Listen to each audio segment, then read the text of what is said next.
How's it going, everyone? I hope you're all having an amazing week. I know I am. As always, I'm Matthew, here with your latest pop culture review. This week we're going to be looking at the Kate Melville film, Good Sam.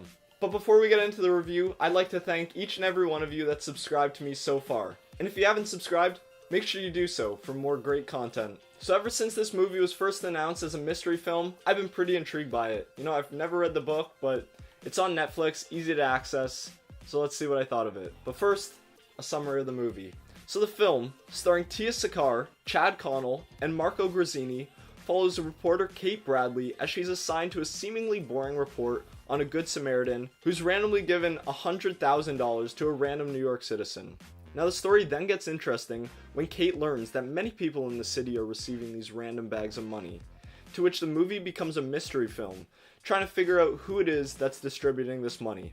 But now it's time to look at what I liked and what I didn't like. So let's get into this.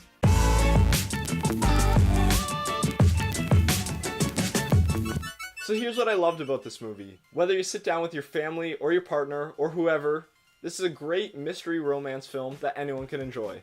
And along with that, this movie has such a strong message of kindness that I think we can all get behind. All the time there's always been sad movies coming out, action movies coming out. The news is pretty often sad news. This movie was able to change that. This movie had a strong overall message of kindness and generosity that I think should be spread throughout the world. And on top of all this, there was such a strong female lead in the performance of Tia Sakar in this movie. Right off the bat, we see her character take the camera from her cameraman and go into a dangerous fire escape just so that she can get the shot. This shows how strong her character is, and I love that. Also, this movie had a great diverse cast and a lot of Canadian presence, which I gotta love. Oh, Canada. But of course, no movie's perfect. It's time to look at the head scratchers of this film. My biggest distraction in this entire film was how cheesy the plot was. While this movie was extremely positive, there were some times where the dialogue was a little cheesy. Like, Kate's character was so smart and so strong in all the mystery situations, but randomly her dialogue in the film would just become kind of ditzy, and it didn't really go with her character. And there was a lot of dialogue throughout the film that I was wondering, I don't know who'd say this in real life. Second, there were a lot of parts of this film that were pretty predictable. And this is a mystery film, so we can't have that kind of stuff going on. I'm not gonna give any spoilers on who it was, but it's kind of obvious pretty early on. And my last head scratcher, I don't know if this movie was sponsored by Cracker Barrel or what, but the musical score was pretty cheesy as well. Just the music alone made this movie feel cheaply made, which I hate to say, because I thought it was a great film. But the music and the plot really brought it down quite a bit. So overall, what did I think of this film?